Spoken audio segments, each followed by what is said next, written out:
Now, it's time for the Anchormen podcast with Matt Gaetz and Dan Ball.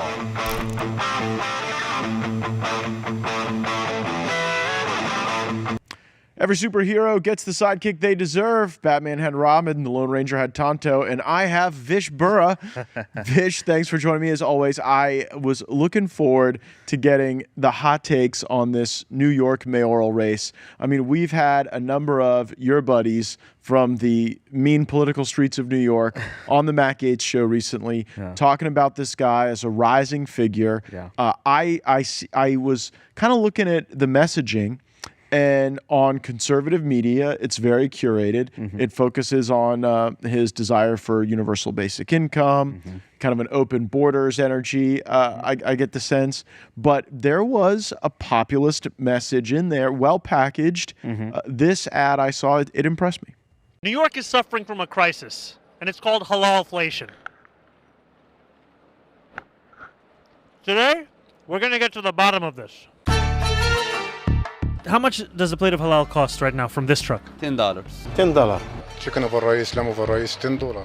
$10? Yeah. When you're a street vendor, you have to pay for the food, the plates. How much do you have to pay for your permit? Before it was 22K. 17,000. And how much does a license cost if you get it from the city? I think 400. And who are you paying? The permit owner. You're not paying the city. No. You pay the permit owner $22,000 just so you can sell this food. Yes. And who is this? A random guy. Have you ever applied for a permit? Yeah, I'm applied and no come anything. It's long wait. Number 3,800 something. And After 2 years, you're number 3,800. yes. These are the 4 bills that are sitting in the city council right now, which would give these vendors their own permits and make your halal more affordable. Is that a winner? Is that the next mayor of New York? Totally brilliant ad. He understood exactly what demographic he was speaking to, exactly what generation he was speaking to. I remember even to this day, I'll go out at, when the bars are open at 4 a.m. and, everything shuts down, but there's only one lone soldier who's willing to feed you at 4 a.m. in New York City, and that's the halal cart guy. And so everyone in New York of a certain age knows that guy, knows how much that plate costs. When we were young, it cost about $5 a plate, $6 a plate. Now it's $10. It's just a brilliant way to show that he understands New York, New Yorkers, a certain generation, and might I also add, he managed to sell deregulation as taking on the establishment. Exactly. That is the actual magic in his messaging in that ad, and I just think that it was just a brilliant strategy and a brilliant tactic.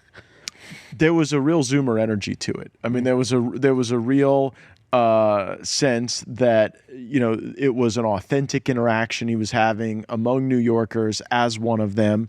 And I'm looking at this thinking about all of the slick 30-second spots that the consultants in New York and Washington put together of like somebody riding a bull or on a tank or on a construction site pointing at things.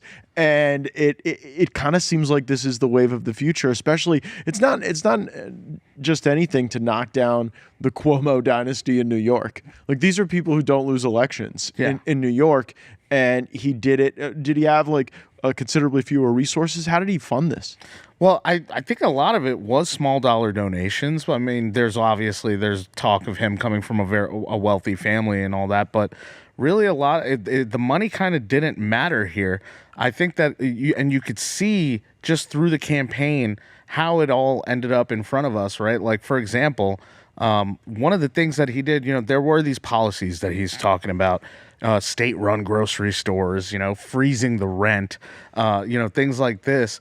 And then on his opponents, like a Cuomo or, Brad Lander, everyone else talked about Trump and talked about how they were going to fight Trump. So there was kind of, when you talk about Cuomo and Mamdani, okay, Mamdani is, proposing freezing rents and stuff.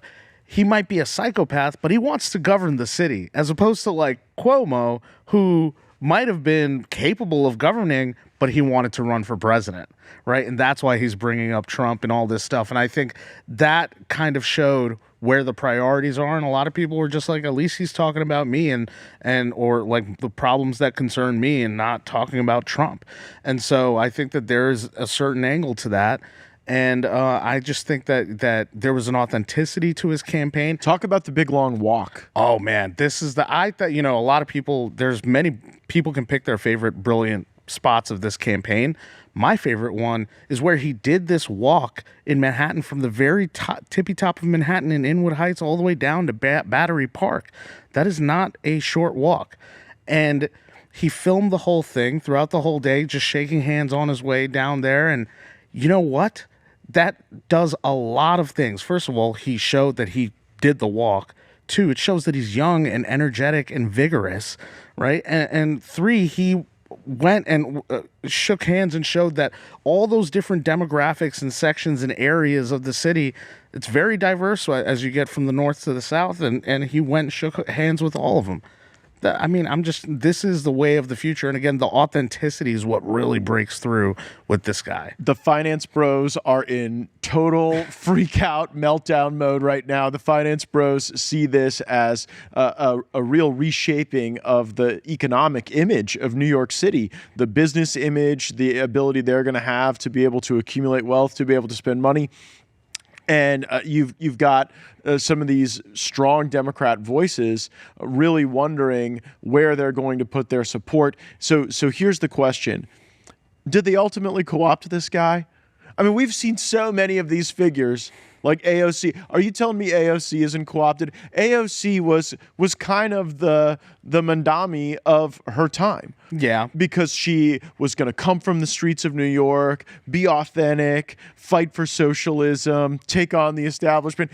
AOC didn't even have the ink dry on her election certificate before she was voting for Nancy Pelosi for Speaker of the House, and just in a straight Washington power deal where she got to be on the Oversight Committee and got to be on the Financial Services Committee. So she had a price, Pelosi paid it, and the thing is, AOC has never actually recovered from that. Like, what's the big battle where AOC took on the Democrat establishment? I mean, there was a full woke-topian ballast in the Biden White House that was running things there. It's not like she shaped the nature of what Biden was doing during his presidency.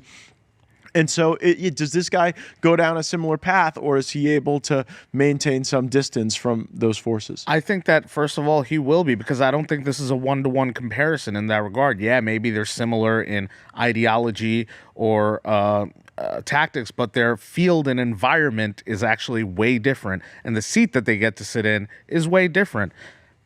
AOC is one of 435. Careful. Careful. Listen, the problems that arise around having to get along with the people that are around you in order to get anything done. Whereas Mamdani is going for an executive level position, and he's got a lot of unilateral power as the mayor of New York City, right? And so that it's just, there is this kind of like So can they beat him? I mean, we were doing the math on the show this week with different. Okay, if you take Eric Adams and a substantial portion of the black vote, and if maybe some Republicans really are scared of Mamdani and go with Adams, can that build something? There was a very quickly discussed reemergence of Cuomo in the general election as a possibility. That seems to have been snuffed out. You're saying this guy has got the riz, he has got the message, he shocked the establishment in this primary, and he's going to do what every other winner of the Democratic primary does in pretty recent memory, and that is to go on to become the mayor of our. Oh yeah, I mean, city. listen, as things stand right now, if whatever is in play as it is continues, this guy will win. He has the voter intensity. New York City's low turnout elections, so it all depends. It's low turnout in general, so it all depends on energized people going out and getting other voters to turn them out for you. And so he's got that in the bag. So once he does that, is his face on every mail piece in the midterms? Do the Republicans seize on this and say, this is the new face of the Democratic Party? Someone who is an avowed socialist, someone who believes in like freezing rent and having communist government-run grocery stores? Or does that not work in like a swing district in Des Moines? It's just not going to work anymore. It's just not going to work. You're talking about New York City in a certain way. People will be like, No, I mean using it more broadly. yeah, but I mean, I don't think that it's going to work. Instead of you have to.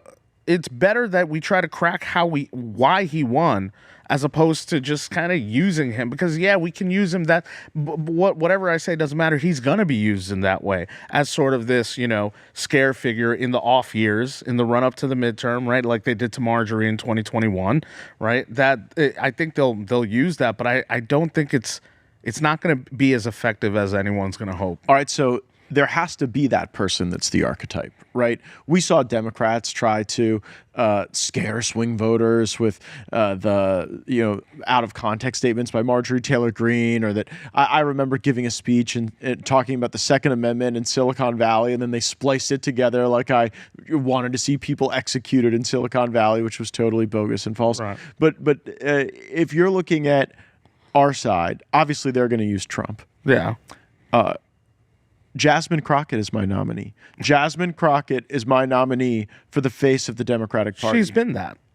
You think she's achieved it? I think she's already. I think she's been that in these last couple of months. No. Yeah, I think there's work to do for Jasmine Crockett to really be presented in these frontline swing districts as like the idea center for their viewpoint, and just the tone, like the tone of that you get out of Jasmine Crockett this is the weird stuff that we want to do with the government, and if you don't like it, like there's a combativeness to it.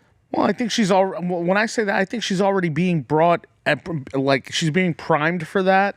And you know how these cycles go. The money starts rolling around, the end of the year, and then beginning of next year, they're going to be putting her face all over America in these swing districts, and I think they'll do the same with Zohran.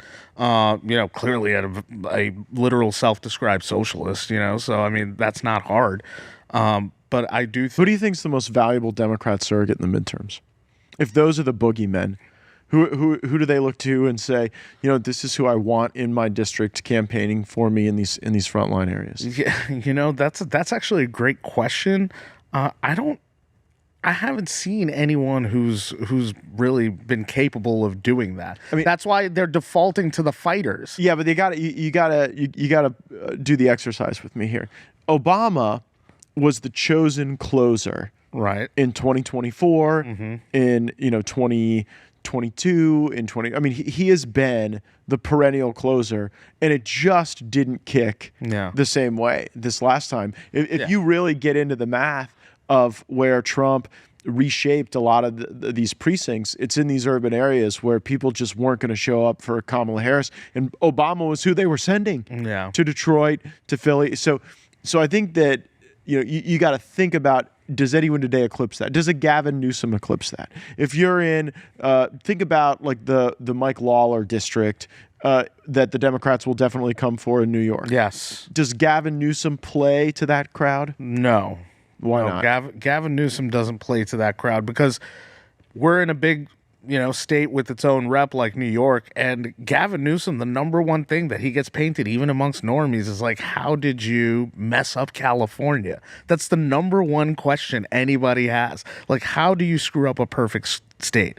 And so I don't think he's going to be somebody who's useful to campaign in that. You might actually get a better shot with AOC or Bernie Sanders showing up in that. Really? You're nominating them for potential top? Well, because it's actually, there's a heavy Jewish population there in Muncie and Orange County, and so Bernie's Jewish, so, and then AOC, that county, that area is not that far from where AOC actually grew up, which is Yorktown Heights, so like there's certainly an appeal there. There's a suburban, well-off, moneyed suburban populace there. Also, the first person that's going to come in there and say, I'm going to get you your SALT deductions back, that's also going to be a winner. So I think Trump campaigns real hard in these midterms and shows up in a lot of these swing districts because he doesn't want to see that House of Representatives fall into the hands of Hakeem Jeffries and completely change how every day is lived out at the White House. Yeah. Well, I mean, honestly, look, as long as Trump is not on the ballot, it's really hard to turn out those voters. It just is, right? We've seen this in 2018. We've seen this in 2022, the red wave that we were supposed to have, right? So you're pessimistic about the midterms? I mean, I don't see right now, especially with, this sort of kind of fracturing with the Israel-Iran talk and all that. I don't see the energy there to with these normie, low propensity Trump voters to come out if Trump is not on the ticket. Like, what are they coming out? Well, I think that you can make a compelling case to low propensity voters that the fight isn't over, and that if the Congress swings to the Democrats, if their governor becomes a Democrat, that the very policies that they voted against in Kamala Harris, the sex changes for the illegal alien prisoners, the demand for equity over merit, the growth of government deeper into people's lives, that is going to be a concerning thing. And I actually think that if you have Trump out there as the principal messenger, people are going to want to see him continue to be successful. I get that, but I think low propensity voters and normies, their issues are generally closer to home, and I think they want to see victories. The way Donald Trump wins and gets people out is by delivering victories. And they will point to the border. Yeah, and yes, the border, but I mean, the border was like the 2016 issue being addressed now. We want the deportation. Well, sure, and those are happening. I mean, we saw recently, there was this last week, a large facility in North Carolina where the ICE raid occurred, and the owners or the people who were involved in acquiring illegal immigrant labor were going to be charged with federal crimes. Yeah. Like, you don't think that has a sweeping effect on a lot of these enterprises that have been utilizing illegal labor for a long time? I mean, yes, for now, but voters have short memories, and they're gonna go. I mean, by a year from now, unless there's 10 of those happening a day that we can point to. There are going to be people who are going to say that he's not delivering the way either we expected him or you expected him, right? It's a way to come at you and say, oh, Trump is not holding. Well, this is the historical challenge for presidents in the first midterm, right? Because when you are at the beginning of electing someone, anything is possible. Right. Every dream of what they would accomplish with an executive order or a piece of legislation or a foreign engagement, everything is rosy, and people stare at the ink blot and see what they want to see. Yeah. And the reality is Washington has contours of power. It's not a town that does a lot of things simultaneously well. No. It's kind of one drawn focus, and that focus has been on a lot of these foreign policy questions now. I think that with the coming weeks, you have to assume Trump's going to get the big bite at his economic agenda with this big bill. And so I think there's still enough to engage those voters. I do think they have to have a reason. I think there are certain pitfalls you can't go into, and we're going to talk about that in a little bit. But there was this mouse of an issue this week that roared like a lion on our show, on our daily talk show. And it's this issue of AI preemption in the One Big Beautiful Bill legislation. Yeah. So here's the state of play. When the bill was passed out of the House of Representatives, a provision was put into the bill saying that states were banned from engaging in any AI regulation for some moratorium of years. Now, oftentimes that occurs when you're also doing a degree of federal regulation, because what you don't want is to be enacting simultaneously a federal regulatory structure and then 50 different state structures. And then sometimes you just don't want the regulation to occur, so you impose a moratorium and then do nothing. Well, there's a concern that's what's happening here, that people who wanted to have no AI regulation tucked into the bill, a moratorium on the states, but with no framework for how the federal government would answer major questions about AI. And Marjorie Taylor Greene came on our program. She said that if that provision was not stripped out of the bill, she would not vote for the bill. That landed big time because it is going to draw a lot of focus into this question. And I understand why you wouldn't want a patchwork system. We don't have 50 different cell phone regulations. We don't have 50 different internets where the Louisiana internet is different than the Florida internet. But on AI, she thought that some states would be very aggressive in limiting AI's ability to impact the workforce, and she wanted them to have the ability to do that.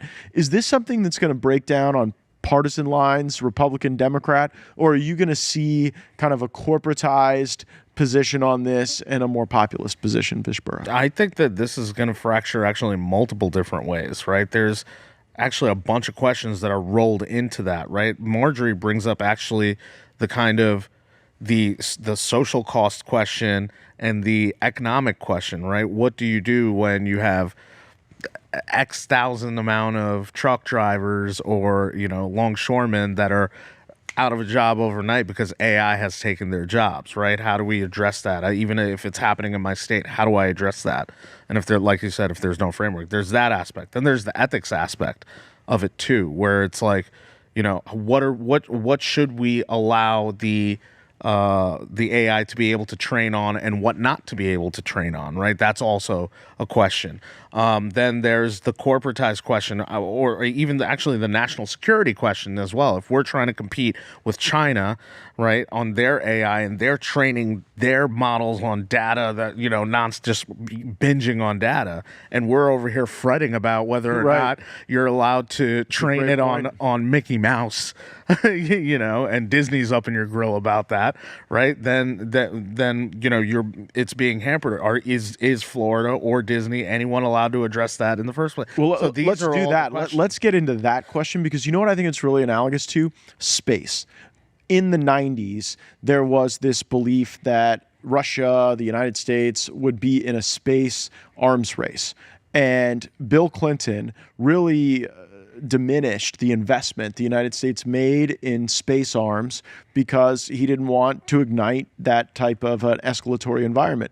Well, all that did was retard our growth in space weaponized innovation. Nobody else stopped.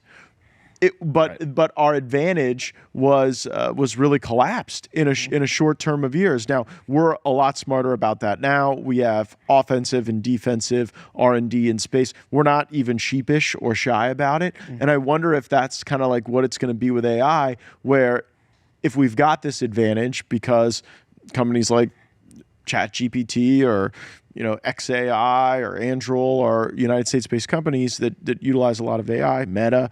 We don't want to lose that and have a Chinese weaponized system leapfrog us. Well, I mean, that's the thing, right? We don't want to find out after after the competitor's AI blows us out or does something nasty. So you're for no regulation. You're for let this puppy run. This one is a very difficult one. Yes, I am for no regulation because it's very hard to find an issue where you and Marjorie Taylor Greene aren't aligned. So this is a rarity. We really had to tweeze for this one. Yeah, this is where like I have a background in tech, and I know that any sort of restriction like that is going to retard the development of the tech and just put it through crazy bureaucratic process, and you won't be able to develop it fast. And if you really take the China AI threat seriously, as I do, I take everything China seriously, right? And so, in that regard, I want my AI to be better than theirs, on that sort of national security basis. So I need my guys working in that R&D department untethered and bringing about like cool stuff that we can keep China at bay with. With that being on that, but that's on that national security front. On the economic front is where I'm like, well, wait a minute, you can't just replace all my truck drivers and my longshoremen. Which those are the first one to be. Those are very vulnerable populations to replacement. Exactly. So that's where that's where I'm trying to unwind some of these different lines where it's like on an economic front maybe there should be some kind of regulation, but on an innovation front I'm not a fan of that, right? And then on the ethical front as well that's also a great question that it's really hard Like what are AI models allowed to be trained on and what not to be trained on, right? And I don't think you're going to be able to regulate around that. I think that they are going to become so proficient at devouring source information, and they're gonna learn ways to acquire source information that they want. And then I'm back to my the Marjorie position where it's like AI is going to be a demon. If that's the case, they're already, like I said, but with the bear training that they have now, they're already scamming, they're already blackmailing, they're ready to take over the entire crime market in America, And so if that, if the more data they have and the more powerful and proficient they become with those root qualities being, in that system, you're looking at something that's going to be a demon. And so then, back to the Would you ever vote for like an AI congressman? I feel like some of them are just the worst. They're like an AI that's 25 years behind, that's been trained on like the worst stuff and are constrained by it. I not an AI congressman, but I've always played around with a theory in my head that actually most, if not all, of the bureaucracy can be replaced by blockchain technology. Right. And it's because, what is really a bureaucrat doing besides taking a paper on one end and then passing it to the other? And, with a smart contract. But could AI evaluate Social Security disability claims, evaluate VA claims? Yeah. You're cool with that? I would rather for the bureaucrats, yes, because you got to remove the whole problem of the deep state is the human bias involved in it, and so you removing the accusation that there was any particular person behind this, right, and with their own political agenda and just a technological agenda defined by X equals Y plus Z, that would be a much more I think safer system. I'm cool starting with it delivering the mail. Like if AI can deliver the mail better, let's start with that before you get to like the VA claims and the IRS. The big foreign policy news of the week was not China. It was this war with Iran and Israel. I'm not going to pretend that we're privy to all the information who are like still working on congressional staffs and in Congress are privy to, but it does seem like we can take a moment to note the changing state of play around how politicians in both parties are thinking about and talking about Israel. When I first got to Congress, AIPAC was obviously a very, very strong influence organization.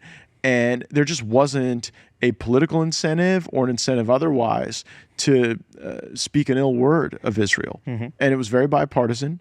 And there were always trips to Israel that Republicans and Democrats would go on together, deepen their connection to their own faith, to their own sense of history. And then the woke left took off, right, in a very ugly and dark direction with almost calls to genocide, which we oppose and find repugnant. And you saw a resentment, I think, among a lot of young men on the right that Israel had been an animating or motivating factor in the United States' excessive entanglement in the Middle East, which the younger generation resents, and I think fairly and rightly. Sure. And then you've got the Boomer Coalition, the Fox News watching Boomer Coalition, and we have some of these people in our friend groups and even in our families. Right. And that crowd kind of, I think, still really is responsive to the siren song that this is some sort of crusade whenever we are led by Netanyahu or some of the more radical elements within his government into these bloody sands of the desert. And, I really think this 12-day war is going to go down as a significant moment in that shifting Rubik's Cube of Israel analysis because President Trump created a permission structure to be critical. Yeah. When he dropped an F-bomb on Israel and Iran simultaneously, when he directly criticized Netanyahu and Israel, when he talked about the offense that Israel had committed launching a massive ordnance system as Trump was trying to hold this peace deal together, trying to really form it out of clay at the banks of the Jordan River. Right. And, that I think is going to allow more Republicans in particular to be honest with our friend. And it's not friendship when you can never be honest with the other side. It's not friendship when you cannot be critical. Yep. The opportunity here, I think, is to have a stronger, more durable, more productive relationship with Israel by injecting a little more truth into it, and that is only made possible because of, I think, the wisdom and the political bravery of Donald Trump. Yeah, look, this is going to be a historical moment. I think it exposed a lot of, those sentiments that have developed over these last 20, 30 years, and that's just naturally going to happen. Well, and it's all labeled as anti-Semitism. That's and some of it is, by the way. Okay. I mean, some of it is explicitly anti-Semitic, but like that is a component of criticism of Netanyahu or Israel. It is not the whole pie, and there's plenty of just policy disagreement that unfairly gets kind of conflated with anti-Semitism. Right. And by the way, that's also part of what's kind of, and if you overuse that term, you cry wolf too much, it starts losing its power when and you're not able to use it when it actually applies, and that's like really the driving force. And so right now, more than anything, what you're seeing is the generational divide show itself. Right, there was a sound clip of ADL head Jonathan Greenblatt that had gone viral, where he explicitly says, this is not a left or right problem. This is a generation problem. This is a TikTok problem. The young people don't really sympathize or empathize with Israel the way previous generations have, namely the boomers. And, when you see it on the left, it's, I believe, mainly driven by resent. Because they're colonial, they're white, right? And so that's it becomes a new vestige of the white supremacy. Yes, cases. Exactly. So that's that. So the left is done with Israel on that front, right? A white colonial project, and then on the right, I think it's more apathy than it is any kind of resent. Yeah, I think that there's a real politic. Like, yeah, they're our ally. They'll lie to us sometimes. We'll lie to them. Okay, right? I don't mind that relationship in a certain sense, but what I don't want to is to deal with it anymore, right? To how much more of our blood and treasure are we going to have? Spilled in, just fill in the country in the Middle East here. I don't care whether it's Israel or Iran or what. Can we focus on us? Is that possible? Right? That's why issues like freezing rent and state-run grocery stores in the New York City primary play better than trying to accuse Zohran Mamdani of being anti-Israel, right, in a heavily Jewish city like New York. Well, they did try that, and it failed. He led into it with moments like this in the debate when in an interview where he said he would arrest Netanyahu. No, as mayor, New York City would arrest Benjamin Netanyahu. This is a city that our values are in line with international law. It's time that our actions are also. Even though the U.S. is not a signatory to the ICC? No, it's time that we actually step up and make clear what we are willing to do to showcase the leadership that is sorely missing in the federal administration. So, Vish, how does a guy like that get votes from the Jewish community in New York? Well, because there's a young Jewish community that doesn't like Netanyahu. That doesn't conflate the government of Israel with their affinity for Jewish people. To them, Netanyahu is a right-wing kook. Right, and they're against a lot of right wingers. In his government, he's the right wing guy, right, or at least the moderate. I'm sure there's more to the right of him, but that's their view of him.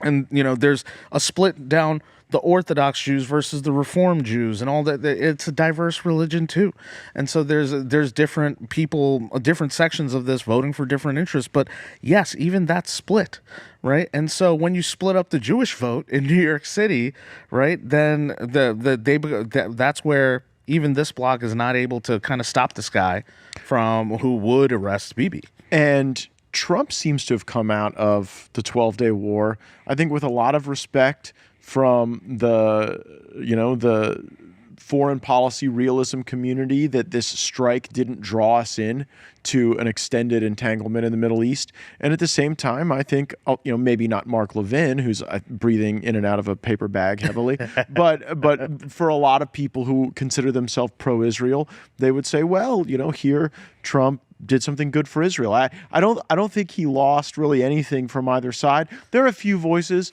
that are more opposed to a strong U.S. Israel relationship who are a little burned. But at the end of the day, if Trump has 4 years where we don't get involved or entangled in a foreign war, he'll still be able to make the claim he made following his first presidency when he killed Soleimani. Trump, art of the deal, masterclass yet again. He manages to get both sides of the conversation to go home feeling like they won something. The pro-Israel side still gets to go home and say, Fordo. Yeah, Fordo, we blew it up, we got at them, we set their nuclear capabilities back, whatever. And then the apathy, like, I don't want to get involved in the Middle East stuff anymore, say, hey, as long as we're not going to war, as long as we're not deploying boots on the ground, as long as we're not doing shock and awe airstrikes every day, I'm fine with that. I think that's what, he's not getting us into a hot war, and I think he did it again and just kept both sides happy, and both sides get to go home and claim victory. If you've been looking for a pharmacy where you can order online and get your meds shipped right to your door, this is the one. All Family Pharmacy makes it easy. Just select what you need: ivermectin, hydroxychloroquine, antibiotics, daily meds, travel kits, so much more. And they take care of the rest. They work with doctors to get you safe, reliable prescriptions and ship them right to you. Over 100,000 Americans already trust them, and you should too. This is my go-to for supplements, antibiotics, and everything that I need. They're changing the game. They're giving you real access to the meds that matter so you can keep your medicine cabinet stocked and stay prepared. Check them out. You'll probably find something you've been meaning to get your hands on. Go to allfamilypharmacy.com/Matt. Use code MATT20 to get 20% off today. That's allfamilypharmacy.com/Matt. Enjoy. If you had to compare Trump's Middle East policy to one recent president, it's not all that dissimilar to Bill Clinton's. Like, Bill Clinton had a policy in the Middle East that was a lot like mowing the grass. Like, we weren't going to move in and become your landscape designer, but if the weeds got too tall here or there, I think he bombed Afghanistan after as the Lewinsky thing was going on, but they were getting a little feisty, so he dropped some bombs. But we never really stayed. We would drop some bombs, we would fly home. Everything was kind of over the horizon. We didn't get too involved. We didn't get too nosy. We didn't get too judgy with anybody and their cultures or their human rights. Right. And we saw it as an economic transaction, which it was a very different day economically, because in those Clinton years we were so much more reliant on oil that was coming out of the Gulf than we are now that Trump increased production. Yeah. But there are similarities that I see with the Trump Middle East policy and the Clinton Middle East policy. And in between, we had these epic failures of Bush, Obama, Biden, where Biden was enriching them. Obama was doubling down on the Afghanistan war. Bush was trying to create a Jeffersonian democracy out of every sand dune. I look, and I think obviously Trump is still, you want to call him a Republican or a Democrat or whatever. He's still like a New York guy, close with the Clintons, even, at the time coming up. And 90s, we all remember the 90s as being like a great prosperous time for America. People still yearn for it to this day in nostalgia. I think that there is a similarity, because I think that's a policy that's probably palatable for most of the American electorate. Well, it's normative and it is realist. Yeah. And like Clinton, for all of his flaws, was not fanciful. Yeah. He was not unrealistic. He was not trying to like exceed the bounds of the possible. Right. That's how he was able to do the deals that he did with Newt Gingrich on a policy run. Yeah. I know what the comments are going to be on this pod. Everyone's going to be like, Matt Gaetz is defending Bill Clinton. They're both the worst people on the planet Earth. But just on policy grounds, on the Middle East, I think that you would not compare Trump more to any other recent president. I mean, even George H.W. Bush had us boots on the ground involved in repelling Saddam from Kuwait. That's right. And so I think that, like you said, normative, realistic. This is what the American people want anyway. And there's so much of our generation. Does it play out again in the Republican primary for president in 2020? Like, this fight isn't over for that? No. Okay. No. This is definitely okay. I get the same sense. Oh, no. But there'll be like a Nikki Haley, John Bolton, Liz Cheney foreign policy. This is going to be a blistering question, right? Because there's going to be a full court press on everything that was said over the 12-day war is not just between Israel and Iran here. There's a couple of factions that went at it, and they both... Of which you were one. Of course I was. Yes. And I'm proud to have stood where I stood. And everyone's gathering screenshots, making lists of each other, and who said what, because those things are going to be deployed in a primary. I don't know for who, I don't know for what, for which side, right? But this is something where it's going to be about, who do we listen to? Oh, do you want that guy in power next to the guy who's running? This is what he said during the 12-day war, right? Everything in politics is a time bomb. It's not about what happens immediately. Sure, there's some effect there, but it's about how it comes back and haunts you over time. And so that is where this is all going to come rear its ugly head during the 28 primary. We know Vice President Vance is a listener of the podcast. We appreciate him a great deal for that, and we think very highly of him. I actually think J.D. Vance comes out of the 12-day war even stronger. Oh, but you know who's noticed that Vance tried to come out of the 12-day war stronger? Mark Levin. Yes. Mark Levin. He took a shot, didn't he? Took a little shot. When the story came out that Vance, had tried to convince Trump last second not to do it, Levin goes and points it out. Hey, Vance, what's up with this? Signal, not noise. And what's the signal? The signal is the neocon side is going to try to paint Vance, as some opposite, figure within the Trump administration. They will call him an anti-Semite. No. They are going to, do not. They will do it. They will do anything. That is so far from the truth. No, that's so far from the truth, right? But remember how the 12-day war played out, what criticisms were levied, what actions were taken, and what they were labeled, right?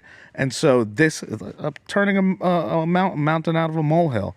They're going to take that little thing where and what they're going to say is he leaked that. He leaked that to give himself cover for a time like this.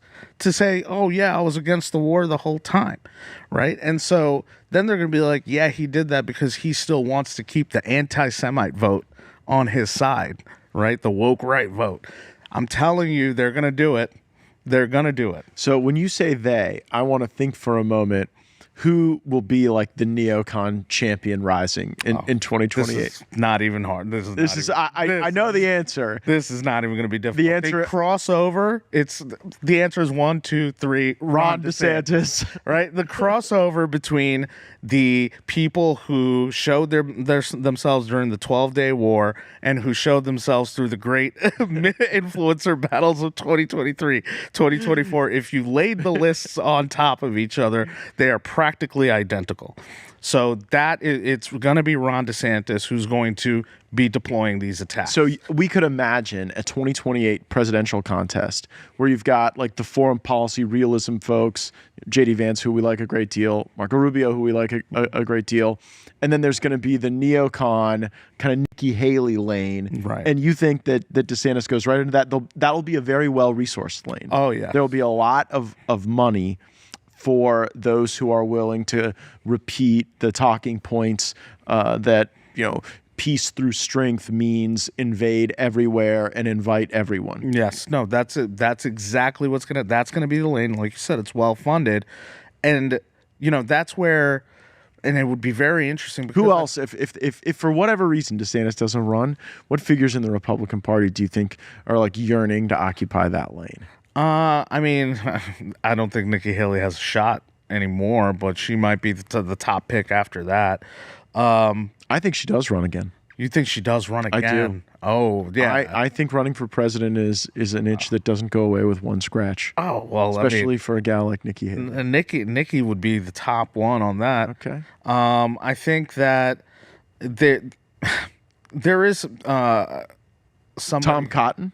Oh my God. Tom Cotton wants to be president. Oh, he'll do it in a heartbeat. And I think would be a strong presenter from a debate standpoint for that viewpoint. Yeah, but he's not likable. So I mean, yes. You've never met Tom Cotton. You don't know how likable he is. He's a perfectly likable guy. Listen, I get what I get through the screen, and He doesn't give you want to have a beer together vibes the way JD Vance does. No way. He's just not likable. So I'm not too worried about him in that regard. And I just don't think he's put in the work to try to appeal to the new media environment either. So he's not practiced in that, and so I don't think he'll be able to go toe to toe with a Vance or even DeSantis is a little better with his media game in that regard. You hate to see it, but like he went viral for all the wrong reasons in 23 and 24, like the high heels and the white boots or whatever, and all that. But he still tries. You see him putting out messaging. Cotton doesn't really do that. So, and then Vance will blow out both of them. So on that front. So I'm not worried about that. President's going to get his bill in the coming weeks. We've had senators on our program this week talking about their concerns, the fact that they haven't gotten there yet. But we're going to be doing this podcast in the coming weeks, breaking down what out of this bill is going to emerge to deliver those wins you were talking about at the beginning of this discussion. You say, look, if you're going to motivate these low propensity voters, you have to show them the money. You have to show them the policy wins. What in here do you really think people are going to pull out and be able to cut through the noise with the electorate? Because it's a lot of border stuff. I think the no tax on tips is real. And I think that could actually be an interesting little diamond for people to come out and say, you feel that. You feel that, right? A lot of this stuff, man, infrastructure 5 years down the road, a project in somebody's district they want to run on that, they're at a ribbon cutting, but nothing's really happening. No tax on tips, Republicans will be able to run on and say they did it. Let me ask you this. Do you think no tax on overtime makes it? Yeah. Okay. You got a real winner there. Yes, tips. There's a certain part of the economy, obviously very populated, a lot of normies. That's going to be huge. And yes, that's something you run on.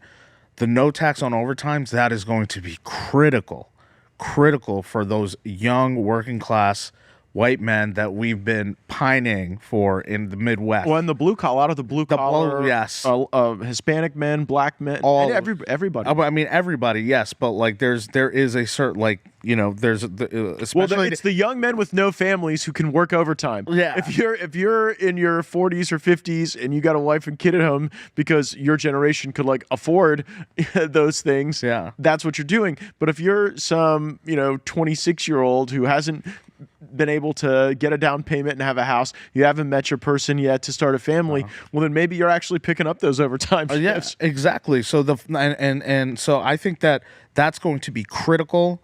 I would be running all over the country with the no tax on overtimes, no tax on tips, but the number one thing we should never lose sight. This is actually a great mass deportations bill, and I think that gets lost throughout everything.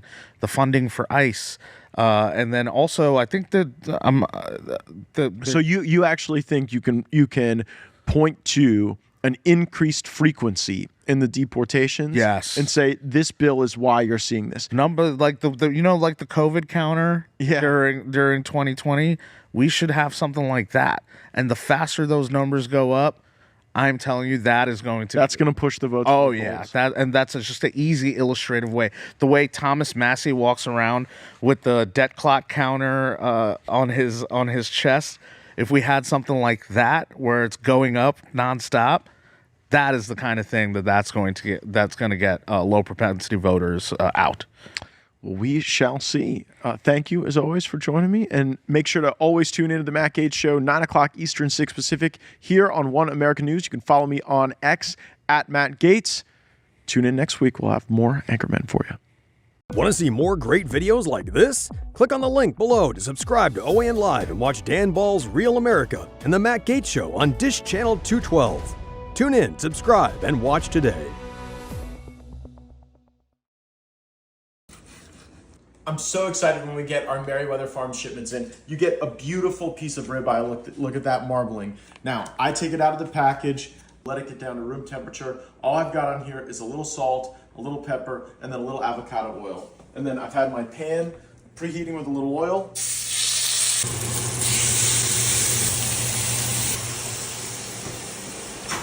Head to merriweatherfarms.com and